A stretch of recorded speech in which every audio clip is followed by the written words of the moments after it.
Hi అండి, అందరికీ నమస్తే. ముందుగా నేను తులసికోట దగ్గర అయితే ఈ విధంగా చక్కగా అల్లుకున్నాను అనమాట అండి, ఎర్రమట్టితోటి.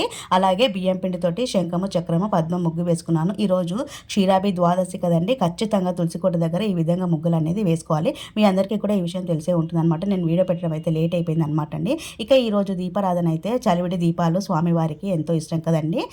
ద్వాదశి రోజు స్వామి యోగ నిద్ర నుంచి మేలుకొని తులసివనానికి వచ్చిన రోజు కాబట్టి ఈరోజు ప్రత్యేకంగా మనము తులసికోట దగ్గర ఈ విధంగా పూజని ఆచరించాలి. ఇంకా అలాగే చలివిడి దీపాలతో పాటు ఉసిరికాయ దీపాలు అనేది వెలిగించడం వల్ల కూడా మనకి లక్ష్మీదేవి అనుగ్రహం లభిస్తుంది. ఇంకా నేను కొబ్బరికాయ అనేది నైవేద్యం పెట్టి తాంబూలం, అలాగే అమ్మవారికి జాకెట్, గాజులు, పసుపు కుంకుమ అయితే సమర్పించుకొని ఈ విధంగా హారతి తీసుకొని ఇంకా టెంపుల్కి కూడా వెళ్ళాలన్నమాట అండి. ఇంకా అలాగే మా ఫ్రెండ్ కూడా వచ్చింది. ఇద్దరం కలిసి అమ్మవారి ఆశీర్వాదం అయితే తీసుకొని అమ్మవారికి పూలు అక్షింతలు సమర్పించుకున్నాము. ఇంకా అలాగే గుడిలో ఆకాశ దీపం పూజ అనేది జరుగుతుంటుంది అనమాట. రోజు అక్కడికి వెళ్తాము. ఇంక ఈ రోజు అయితే రావి ఆకు మీద దీపాన్ని వెలిగించుకోవటం వల్ల ఈ కార్తీక మాసంలో చాలా మంచి విశేషం.